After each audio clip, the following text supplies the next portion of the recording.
মটর পনির তো অনেক খেয়েছেন, একবার মটর মাশরুম বানিয়ে দেখুন। সবাই দেখবেন আঙুল চেটে খাবে, এতটাই টেস্টি হয় খেতে। নমস্কার বন্ধুরা, মৌসুমি কিচেন অ্যান্ড ব্লগে আপনাদের সবাইকে স্বাগত।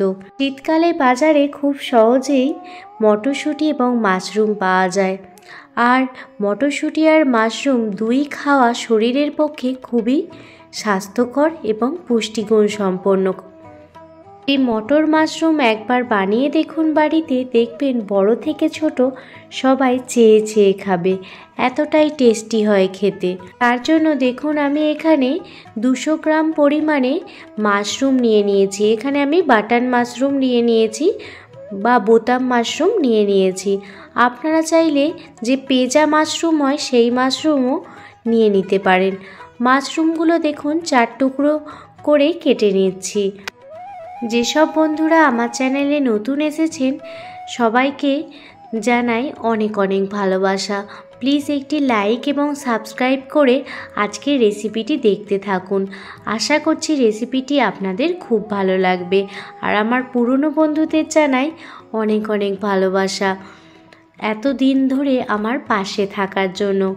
দেখুন প্রত্যেকটা মাশরুমই কাটা হয়ে গেছে। দেখুন 4 টুকরো করে মাশরুমগুলো কাটা হয়ে গেছে। মাশরুম কেটে নেওয়ার পর দেখুন ছাড়িয়ে নিচ্ছি মটরশুঁটি। এখানে আমি 150 গ্রাম পরিমাণে মটরশুঁটি দেখুন খোসা থেকে ছাড়িয়ে নিচ্ছি। আপনারা দেখতেই পাচ্ছেন মাশরুম এবং মটরশুঁটি দুই কিন্তু কতটা ফ্রেশ, আর আমাদের ফ্রেশ সবজি খেতে খুবই ভালো লাগে, আর সবাইকেই ফ্রেশ সবজি খাওয়া দরকার। আর দেখুন এইভাবে সমস্ত মটরশুঁটি ছাড়িয়ে নিয়েছি। এবার মিক্সার গ্রাইন্ডারে একটি মশলা বানিয়ে নেব। তার জন্য দেখুন নিয়ে নিয়েছি 2টো মিডিয়াম সাইজের পেঁয়াজ, আর নিয়েছি 5 থেকে 6টা রসুনের কোয়া আর 2টো কাঁচা লঙ্কা। দেখুন একটি স্মুথ পেস্ট বানিয়ে নিয়েছি। অন্যদিকে গ্যাসের ওভেন জ্বালিয়ে কড়াই বসিয়ে দিয়েছি, আর কড়াইতে দিয়ে দিলাম পরিমাণ মতো সাদা তেল।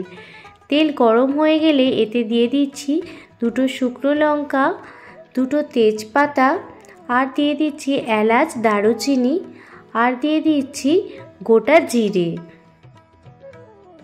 ফোড়নটা ভালোভাবে ভেজে নিতে হবে যতক্ষণ না পর্যন্ত সুগন্ধ বের হতে শুরু হয়। ফোড়নটা ভালোভাবে ভাজা হয়ে গেলে আদা, রসুন আর কাঁচা লঙ্কার পেস্টটা দেখুন দিয়ে দিলাম। এবার মশলাটা খুব ভালোভাবে কষিয়ে নেব যতক্ষণ না পর্যন্ত চারপাশ থেকে তেল ছাড়তে শুরু হয়ে যায়। দেখুন চারপাশ থেকে তেল ছাড়তে শুরু হয়ে গেছে। এই পর্যায়ে দিয়ে দিলাম 2টো মিডিয়াম সাইজের টমেটো। টমেটোটা মিক্সিতে ভালোভাবে পেস্ট করে দিয়ে দিলাম। টমেটো দেওয়ার পরও মশলাটা ভালোভাবে কষিয়ে নিতে হবে। মশলা যত ভালোভাবে কষাবেন রান্নার টেস্ট কিন্তু তত ভালো হবে। দেখুন মশলাটি কষানো হয়ে গেছে।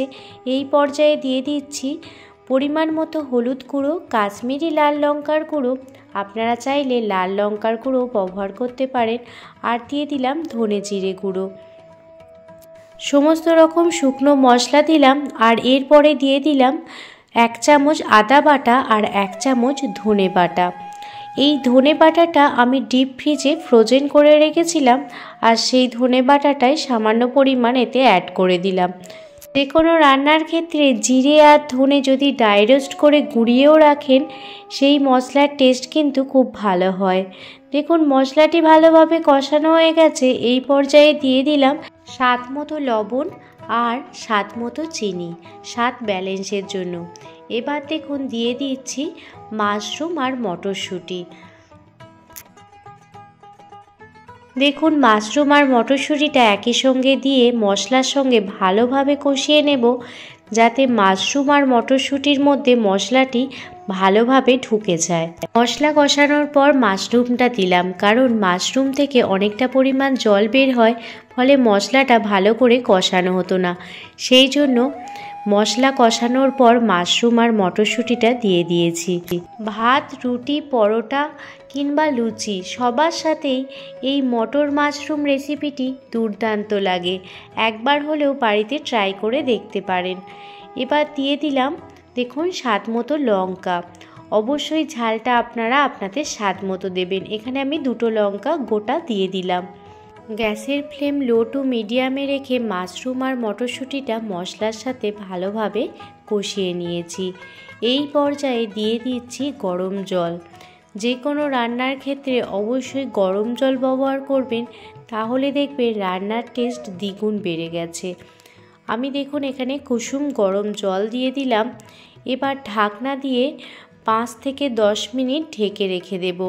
তাহলেই মাশরুম আর মটরশুঁটি খুব সুন্দরভাবে সিদ্ধ হয়ে যাবে।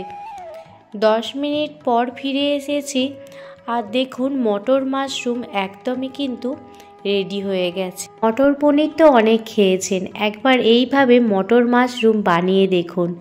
সবাই দেখবেন তৃপ্তি সহকারে খেয়ে নিয়েছে। নামানোর আগে দিয়ে দিলাম কিছুটা পরিমাণ ধনিয়া পাতা। ধনিয়া পাতা দিলে এর টেস্ট আরও দ্বিগুণ বেড়ে যায়। আপনাদের হাতের কাছে যদি ধনিয়া পাতা থাকে অবশ্যই ব্যবহার করবেন, খেতে কিন্তু দুর্দান্ত লাগে। এবার মটর মাশরুমের রেসিপিটি একটি পাত্রে সার্ভ করে দেব। আপনারা চাইলে নামানোর আগে গরম মশলার গুঁড়োও দিয়ে দিতে পারেন, কিন্তু আমি আর দিইনি। তো আজকে মটর আর মাশরুম দিয়ে বানানো এই রেসিপিটি আপনাদের কেমন লাগলো আমাকে অবশ্যই কমেন্ট করে জানাবেন।